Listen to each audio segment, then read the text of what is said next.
Ladies and gentlemen, Travis Miguel, guitarist of Atreyu. Welcome to Gym Rock Crew. Awesome. Thank you for having me. Top 3 bands on your gym playlist. You can't go wrong with the classics for a workout like Hatebreed. That always works.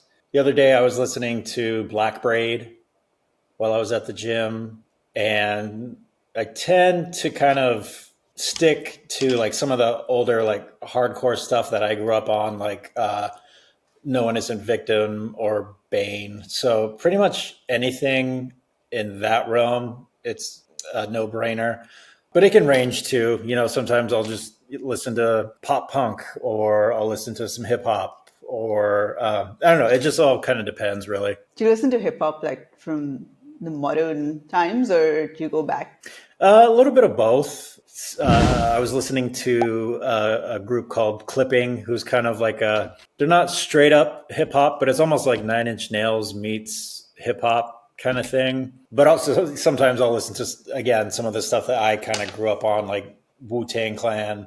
Like I was listening to Liquid Swords by The Genius not that long ago. So yeah, it all just kind of depends on my mood. And sometimes I just listen to podcasts as well. Like if I'm like going for a run on the treadmill, just to kind of alleviate the monotony of that, and just to kind of get my mind off that, I'll listen to some podcasts. So anything to take my mind off it, or anything to kind of like get me going for that one extra rep or whatever it is. Love it. Love it. Love it. So what is your favorite exercise and why? Favorite exercise?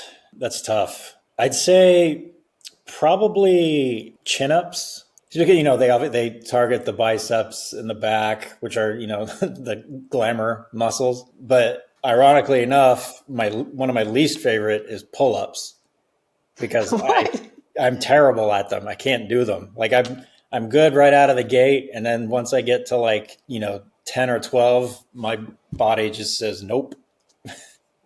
Yeah, I kind of feel you on that, because I like the neutral grip and chin-ups as well, but wide grip, I've never been able to master those. They're tough. Yeah. So that was my next question, your least favorite exercise. So you answered that. Yeah, probably pull-ups and squats. Squats? Yeah, I mean, I've just never been all that great at squats. I can't put up that much weight. Really dialing in the form on squats has always been a little tricky for me. My back is always a little bit too far forward, or I'm not going down far enough. So yeah, it's something that I'm pretty sure I'm constantly going to have to be working at. Yeah, it's such a technical move, right? I think Arnold was saying once that he preferred deadlifts because squats were just I think his body, the mechanics was just not kind of going with the squats, and he had to really work very hard on that. So yeah, I feel you. Yeah, squats are there. It's definitely an awkward lift, because obviously you're pretty much using your whole body, but if you're not in the exact right position, you can hurt yourself pretty bad. Or if you're kind of lifting with your ego, bad things can happen. So yeah, I try not to overdo it when it comes to squats, because I'm no superhero. I know my limits most of the time. Just on stage. On stage, anything goes. Yeah.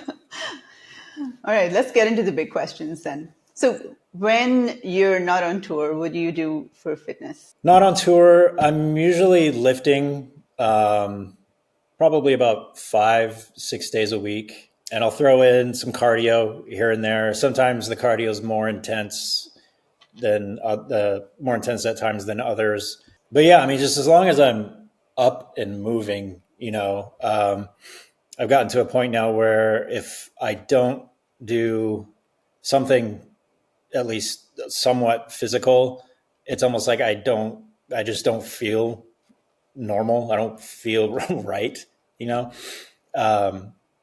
It's almost like brushing my teeth, I have to do it, or otherwise I don't feel whole or complete. Some days are, pretty intense, and some days it's just something as simple as just going for a walk for a little while. I've been walking a lot more lately. Like just this week, I've been getting up a little bit earlier than I normally do, just to walk for 35, 45 minutes to kind of get the day going and burn some calories right out of the gate. Love that. Do you have like a daily step goal or something, or are you just doing 30, 40 minutes? It's mostly just like 35, 40 minutes. And it might not even be done all at one time. I don't really I don't really pay that close attention to my actual step number. Because I know that if I do that, I'll start obsessing over it, and I haven't gotten to 10,000 steps today. I got to go off. It's just it kind of for me it'll end up kind of taking over my life. So yeah, sometimes I get a little obsessive about stuff like that. So, but yeah, I mean, even if it was just like 5,000 steps a day or 6,000, just as long as I got up and moved a little bit throughout the day. Love that. So what's your split like?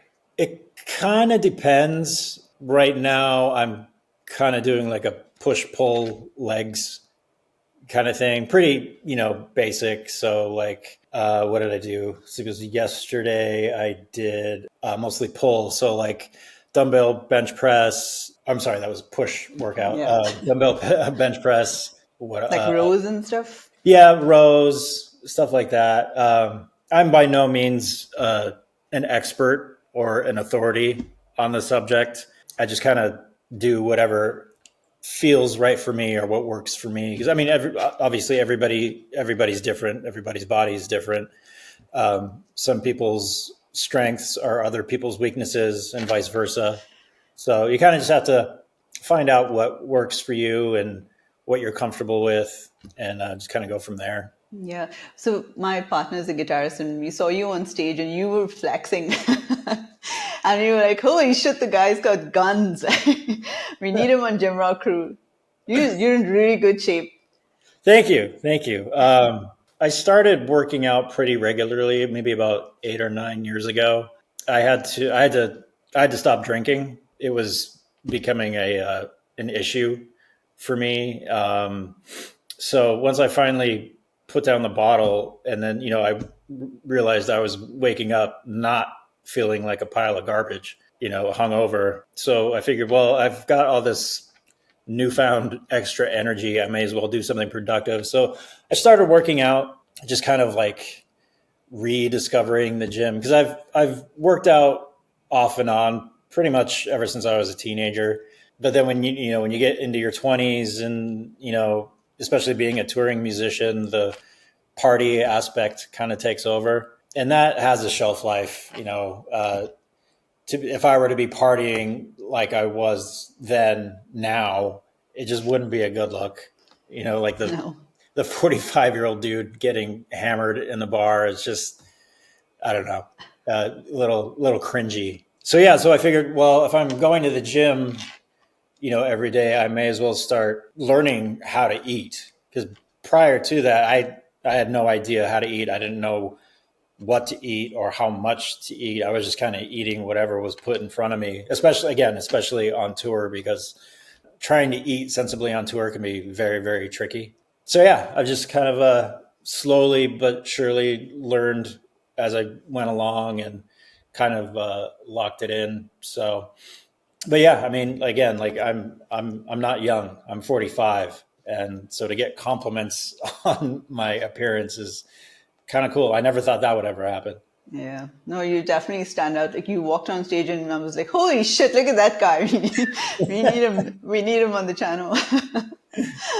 Awesome. It's so interesting when you start kind of getting healthy with one thing, like whether it's exercise or diet, it kind of snowballs from there, right? You want to do all the other things because you're working so hard at your workouts, and then you don't want to mess it up with your food, and then you just kind of want to get it all together. So Yeah. It was a long process, like a lot of trial and error. Maybe a couple of years ago, I actually started counting calories and doing the whole macro thing, which I never thought in a million years I'd be that guy. But here I am with my food scale, weighing out all my food.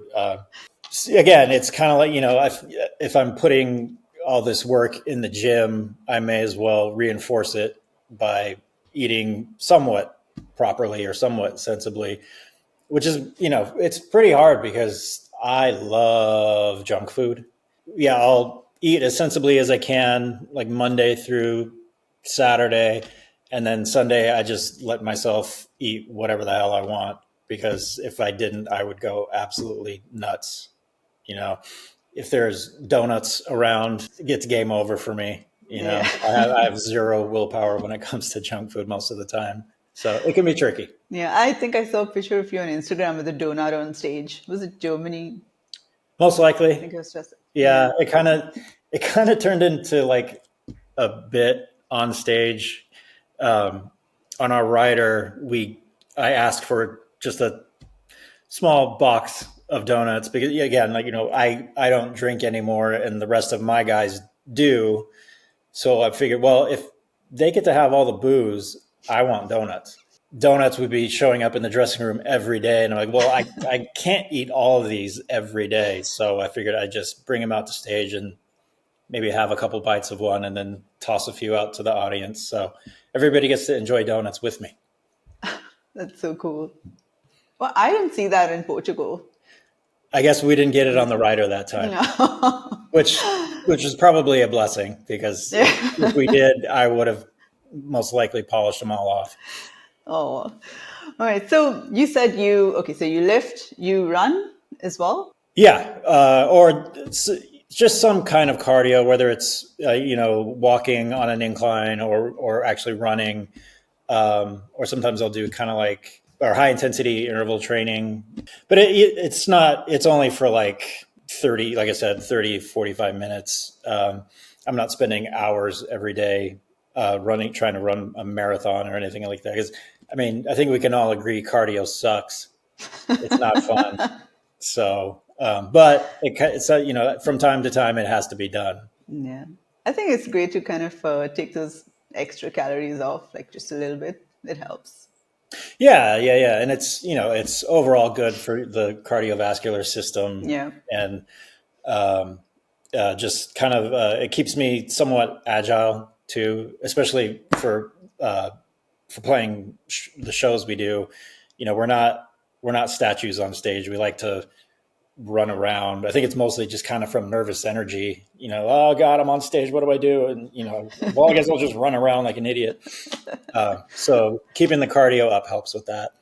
Yeah. So you do, like, when you said high intensity interval training, it's like plyo stuff, like jump stuff as well. Yeah, Like like squats and like all that. Okay. burpees, box jump Box type of jumps and things. stuff. Like a lot of like the insanity workout, like that kind of thing, which is great because it's very it's high intensity, but you're not doing it for like hours on end or anything like that. It's a short workout, and you can get a lot done in a short amount of time.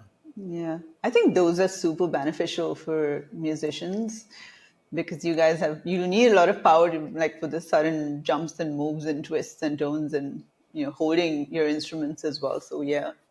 Yeah. And again, it just kind of reinforces for me anyway, the live show, because again, I'm not getting any younger, and I don't want to slow down on stage. So whatever I can do to maintain that, it helps. Cool.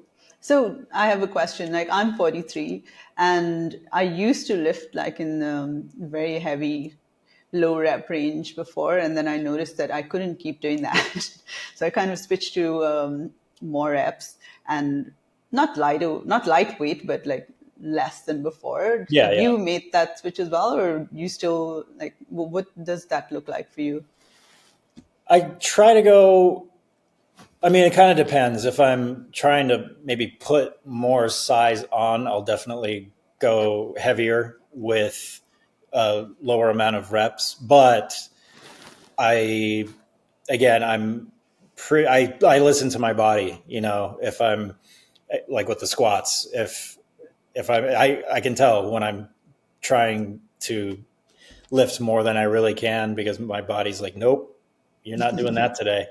So I'm not going to push it. And, I don't want to throw out my back or, pull a muscle or, because then the recovery time for that can be, weeks, months, sometimes years, depending on whatever injury you sustain. And so like if I have a tour coming up and I end up hurting myself, I'm screwed. So I definitely have to keep that kind of stuff in mind. Like I'm not trying to hit personal records every time I lift weights or anything like that. It's mostly just kind of, for maintenance, really, just to keep the body uh, in as tip top of shape as I can. Yeah, I love what you said about listening to your body. Makes total sense. Yeah, for sure. It's tempting to obviously, move up in weight. I'm bench pressing 225 and it's pretty tough, but I think I can do like 245.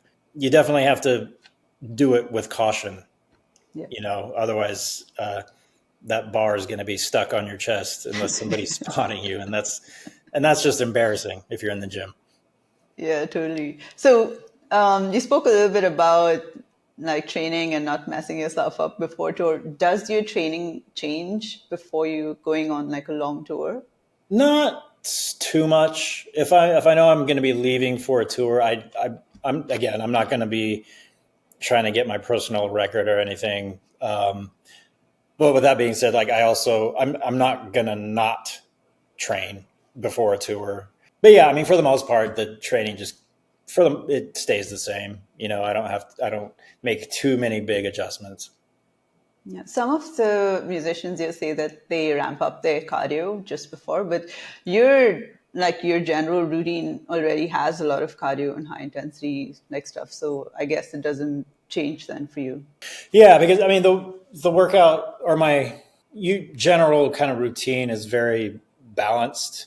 Yeah. It isn't just solely weights. It isn't just solely cardio. It's just a little bit of both, so one can kind of reinforce the other. And I have zero desire to just be jacked and huge and where I can't even put my arms over my head, or like have such a ridiculously wide back that I can't even sit in the seat of an airplane without rubbing up against the person next to me. Like it's just not practical for me. So yeah, I try to keep it somewhat mellow but challenging at the same time. Yeah, actually, I really like your physique because you're lean but cut. Like you've got bulk, but you're also like cut. So you have a very balanced physique. It's very But also it kind has of good appeal. Yeah. yeah, it kind of depends on the day of the week. If the if the donuts are present, I might not be as lean. Well, the carbs will fill you up. True. Yeah. I'll just call it carbo loading. Right there, you go. So when you're on tour, how do you stay fit? It can be very, very, very tricky. Here in the States, we have a chain of gyms called Planet Fitness, which I'm sure you've heard of before. But pretty much any city that we're in, there's most likely going to be a Planet Fitness within 3 or 4 miles. So typical day on tour is, we get up, we find the nearest Planet Fitness, just get an Uber and head over there and work out for a little bit. And it's great because what a lot of people don't realize about touring is that it's a lot of hurry up and wait. You have to rush overnight to get to the venue. And then you get to the venue and then you're just sitting around and waiting for them to open the venue. And then once they do that, then you're just waiting around. Oh, I got to rush back to the venue to do sound check. And you do that. Okay, now I'm sitting around waiting again. So, yeah, going to the gym, it's great because we can actually leave the venue for a somewhat extended amount of time and just kind of get out. And maybe while we're out, we'll go find like a local food spot that's really good or something like that. So yeah, it definitely helps me keep sane on tour. But when we're overseas, it's a little different because we're not, gyms aren't as readily available in any given city. So, yeah, if I'm overseas, I might bring some resistance bands just to kind of, maintain or just do a I like to call it like a prison style workout because you don't need a lot of room. All you need is the weight of your body. So that actually helps out a lot too. And the diet is very, very tricky on tour as well for me. I eat like I said, I eat as sensibly as I can most of the week. But for whatever reason, as soon as I leave for tour, all that discipline goes flying out the window because your overall approach to eating is different when you're out on the road. If you're like on a day off, we like to, go out to eat, have everybody in the camp, we'll go maybe try and find a nicer restaurant. If I'm at this restaurant, I'm not going to just eat a salad. I want to have like whatever they're famous for, which might, a steak and mashed potatoes and garlic bread and stuff like that. Like I want to enjoy myself, but I definitely do try to be cognizant of, okay, you've had your fair share of mashed potatoes that have been drenched in butter. And so maybe pump the brakes on that. When it comes to diet, you can't just restrict yourself from all the foods that you enjoy. Otherwise, life is just not worth living in my book. Some people can do it, but I'm not one of those people. Yeah. So you have your food scale and then your macros and calories when you're not on tour. What happens then with that? Like, do you just kind of go, forget it, I'm just going to eyeball everything? Pretty much, yeah. Okay. If I'm on tour, for breakfast, I'll have some oatmeal with protein powder because it's super easy to make, especially on a tour bus. But also too, like cooking on tour is very tough because there's no real like stove or anything. You can bring like a George Foreman grill or something and grill up some chicken or beef or whatever, but you have to clean it, and you can't really do that in a tour bus. So yeah, you kind of just have to play around with things and kind of wing it. People they demonize macro counting and using the scale and stuff. But one of the best things about that is that you understand portion sizes so well, and then okay, this is more or less like 150 grams of something, and then I should be eating more of this because I know it has more protein and less fat. So, yeah. Yeah. You kind of, I definitely had to learn how to just kind of eyeball it, like you said. Is this amount of food the same amount that I would eat at home? And you kind of have to, be cognizant of that. But yeah, I could do the whole macro counting, calorie counting on the road, but it would just be too much of a pain. And Yeah. I'm not that stringent where I need to count every single little thing that goes into my body. It would, especially on tour, like that would drive me nuts. I've got other things to worry about, like playing a show or, doing press or stuff like that. And sleep is a huge one too on tour. I usually sleep pretty well on tour, but again, going overseas, the whole jet lag thing, that can definitely throw me off. And it takes me, I used to be able to bounce back pretty quick when I was younger, but now it takes a couple days to get my body clock normalized once I've landed. So when you're back from like a long tour, do you feel like you've lost muscle or do you feel like you've lost weight? Like, does your body change? I usually about 95% of the time, anytime I come back from tour, I've gained weight, and I've grown to accept the fact that that's just the nature of the beast. That's just how it works for me. Like trying to lose weight on tour, that ain't happening. It's just not feasible for me. Some people could do it, but I don't bring a food scale with me on tour. I don't track calories, like I said. But when I do get back from home, I try to clean up the mess that I created as best I can when I get back. So when you're back from tour, like it's easy to go, fuck it, I need to recharge my batteries and I don't need to kind of work out now, get back to my routine for like maybe a few weeks or something. What kind of gets you motivated to get back to your routine and stuff? I actually, when I get home from tour, I don't really rest when it comes to working out. I'm usually in the gym the next day. And even that in and of itself is kind of like recharging in a way. Like I look at for me, working out is a meditation. I've tried, regular guided meditation, numerous times, and I'm still trying to get the hang of it. But as soon as I sit down and close my eyes, it's, you kind of have to just like empty your brain and be in the moment. I have a really hard time emptying my brain because as soon as I sit down, the wheels just start turning and turning and turning and turning. And so I kind of went the opposite route by aggressively lifting heavy things and putting them back down. That's kind of the only time of the day where I really do just turn my brain off and just kind of zone out and pay attention to something else other than what's going on in my life or what's going on with the music stuff or going on at home. And it's great because it's, it's mental, emotional, and physical, Yeah. As they say, it's therapy. Oh, yeah, for sure. Do you take any supplements with you or any essentials with you on tour?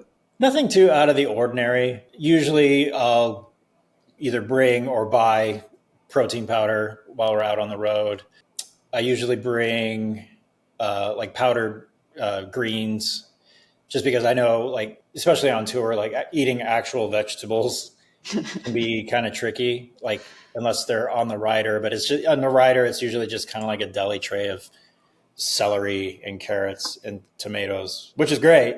But getting like spinach and beets and stuff like that definitely helps with the powdered greens. And it's almost kind of like an insurance policy. If I just have a simple glass of like AG1 or Amazing Grass or whatever, at least I know I'm getting some kind of vegetable food in me,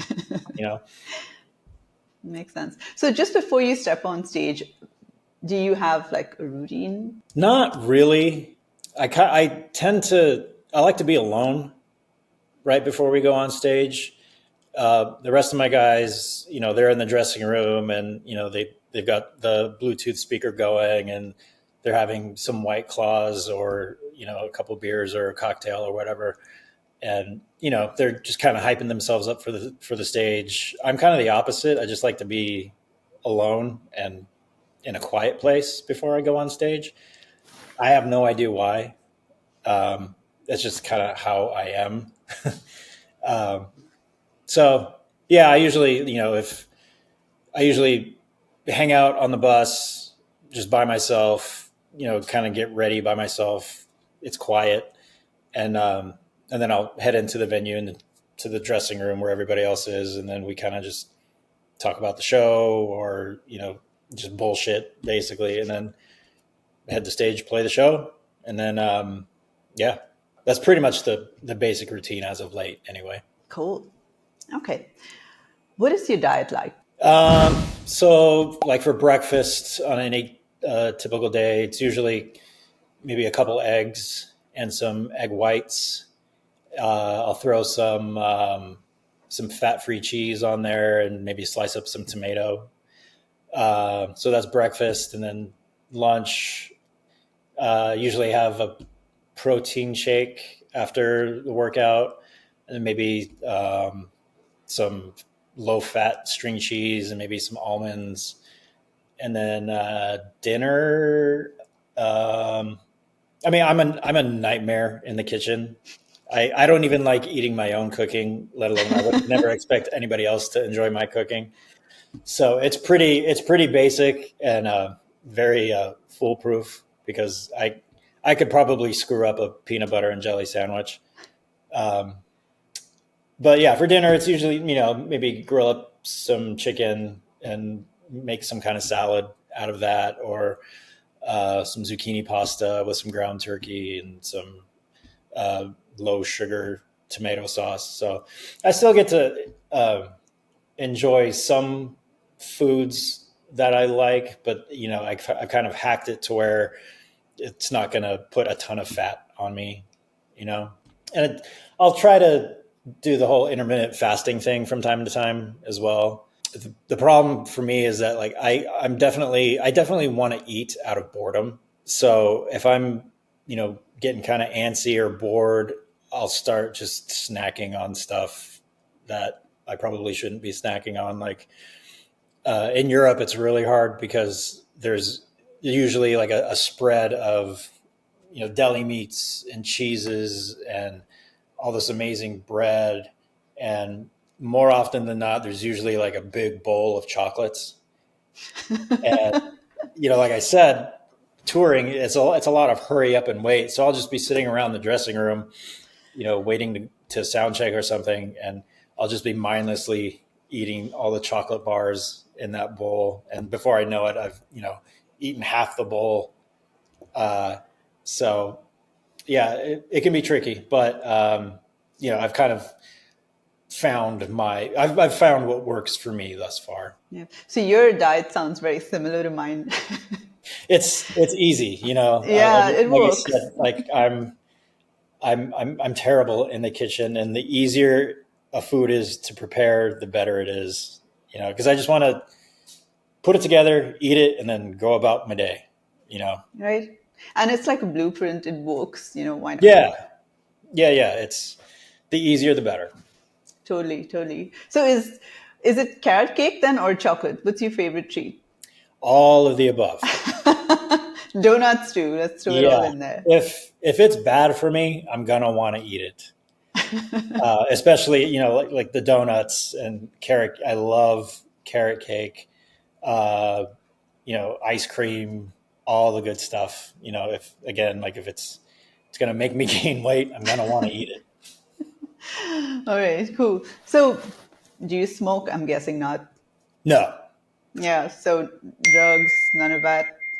no. I mean, I'll partake in the weed usually, but it's not like I pretty much only use it just for sleep. I'll be in front of the TV, maybe take a couple hits off my pen, and then let it set in, and then like, okay, time for bed, and then just go straight to bed. And I know I'll most likely just fall asleep as soon as my head hits the pillow. Um, I've never been. I can't function high, um, especially in like social situations. That would terrify me to be stoned and like have to talk to somebody. That I can't do it. So so yeah, and if I do smoke, it's going to literally be the last thing I do in the day because I've already brushed my teeth. I have to be in what I'm going to wear to bed and turn my phone off. Yeah, just take a few hits and then off to bed I go. So you've not had alcohol for what, over 10 years now, right? It was 10 years as of a few days ago. Yeah. Yeah. So what made you quit? Basically, after drinking dangerous amounts of alcohol for 15, 20 years, it already had caught up to me. I was drinking to get out of bed, drinking to go to bed, and then between those two moments of the day, I was drinking in between that as well. It started off like with most people, like in your late teens into your 20s, you have drinks with some friends on the weekend, and then touring, we get booze every day. So that it just became such a normal thing for me to drink myself into oblivion, and it was just time to stop. If I didn't stop, I'm very, very, very certain that I would have severe health problems now, or I'd be dead. Um, so yeah, I just decided I put the bottle down 10 years ago, and which is not easy. A lot of people, they'll quit drinking, and then a week or two later they'll say, oh, my life is so much better. I see everything so much more clear now. And that wasn't the case for me. Like I had to relearn how to do everything, almost like how to associate with people, how to socialize with people, um, how to deal with life in general in a sober state of mind. Like that became a new thing for me because I spent so long drinking to either mask problems or make myself feel better about stuff. And it was a crutch, basically. Yeah, I basically got sick and tired of being sick and tired. Wow, that's super powerful. That must have been quite a journey for you. It was. Like I said, it wasn't easy. If it was easy, then the world wouldn't have any alcoholics. You know, Yeah. or any kind of addiction. It can be extremely tough to break that cycle. And I definitely have come to realize that I do have somewhat of an addictive personality. Once I find something I like, or find something that I really like, I have a hard time not doing that thing, whatever that may be. So yeah, it was a challenge, and it's a learning process. It's not easy. There's going to be, some days are harder than others. But you just have to take it one day at a time, as they say in AA, which is a very good way to look at the whole thing. Don't worry about tomorrow, worry about right now. And I'm not preaching sobriety, or I'm not saying don't drink. Drinking is fun. That's why we all do it. That's why I did it, because some of the best times I've ever had in my life was when I was hammered. And there's this adage of people say, "Oh, I don't need to drink to have fun." Well, I don't need running shoes to go running, but they fucking help. you know and so yeah, I mean, yeah, if you want to get fucked up, please do. I can't, because I spent so long doing it. So Yeah. So, I mean, you've been in the scene a long time. And of course, we've had the 80s, where it was drinking and alcohol and all of that. And of course, we've lost a lot of great talent because of that. Have you seen any shift now, like in the music scene, towards being healthier? I think so, for sure. Yeah. The whole like sex, drugs, and rock and roll thing, it's kind of, I don't know, maybe kind of just considered like a little passe. Like, it's boring, like, because we've seen it for so many years, and yeah, I mean, I've noticed like a lot of our peers and musicians in general are definitely taking better care of themselves, you know. And I mean, everything has a shelf life. Like when we were in our 20s, just starting out, it was pretty much a party every night, and it was great. It was fun. Like, I don't have any regrets on that end. But yeah, to still be doing it now, like in our early to mid 40s, just it's just not a good look. Yeah. Is there any sport that you've always wanted to try but you haven't tried yet? Oh wow. I wouldn't mind getting, well, for this was years ago, but a few of us were training Brazilian Jiu-Jitsu, which was a lot of fun and very, very, very challenging. But the thing for me was that, I'd go to classes, 2 or 3 times a week, and then I'd have to leave for tour. And so by the time I got back, everything that I had learned, I forgot. So I kept having to start over, which can be really discouraging. And also in jiu-jitsu, you're grappling. So you're pulling and you're cranking and you're grabbing. And it was doing a number on my feet. Like, it was straining my fingers and my wrists. And as a guitar player, that's not good.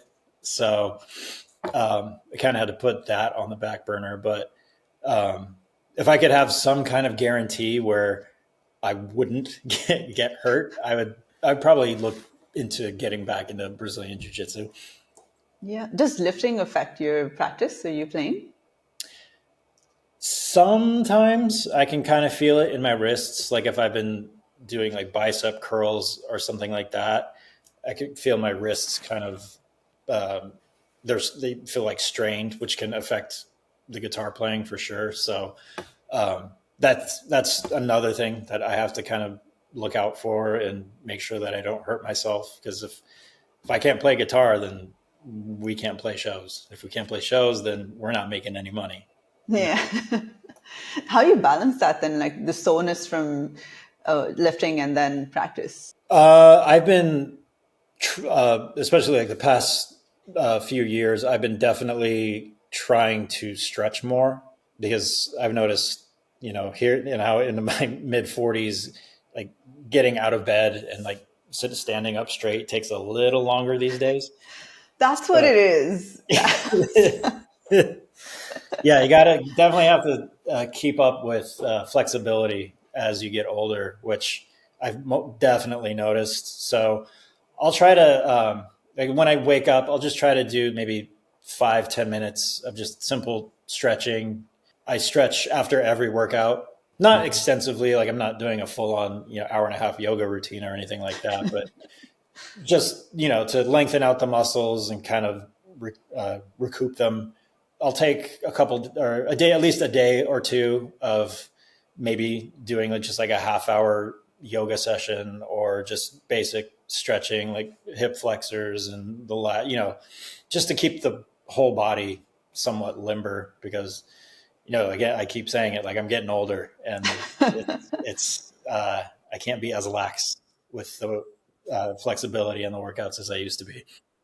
Yeah, but mobility work is so important. Yeah, and I think it kind of gets overlooked by a lot of people because they just want like the instant gratification Yeah, of the lifting weights, and that's all you have to do. There's like a yin and a yang to it. You can't have one without the other, So both play a very integral role in overall fitness, I think.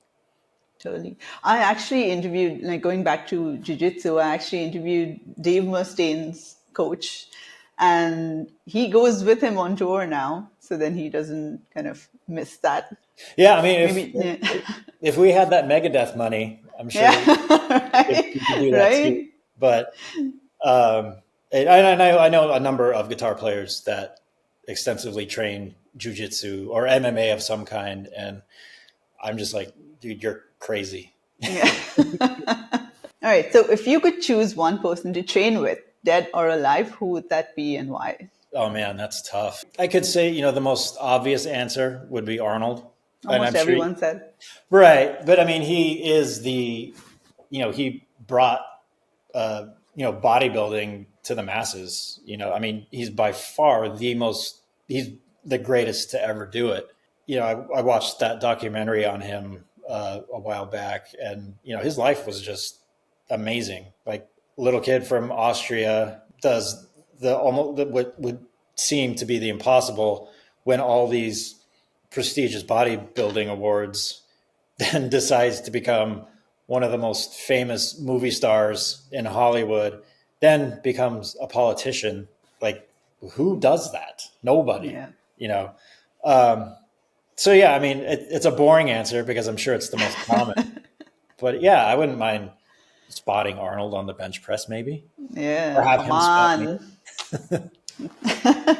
All right. I guess we're done with the questions. Is there anything you want to add? Physical, mental health related? Physical, mental health. I think they both go hand in hand. If I didn't work out, I know I'd be a miserable prick, or I'd be more of a miserable prick than I already am. So yeah, they both reinforce the other, I think, and I would implore people to maybe, if you're feeling unsure about stuff or just not mentally all, at 100%, try doing something physical. It's not going to cure you by any means, but it can definitely help. That's what I've noticed.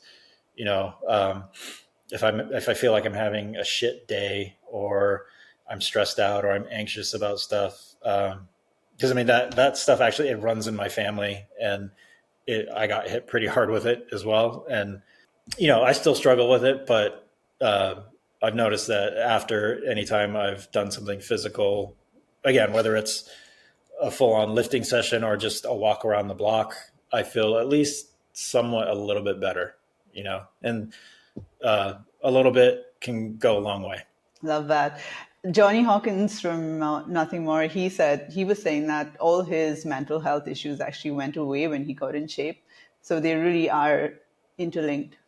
For sure, for sure. And I mean, working out is free for the most part. You know, Totally. therapy is very Yeah. expensive, but working out is it's free for the most part. Totally. All right. Thank you so much, Travis. This was so inspiring. I know it's going to help a lot of people. So, all right. You guys are going live. Sorry, you're going to perform in January, and then you're going on tour in Latin America. Yeah, we'll be doing Shiprocked in I think mid January, Yep. which will take us to the Bahamas, which I've never been to, so that'll be cool.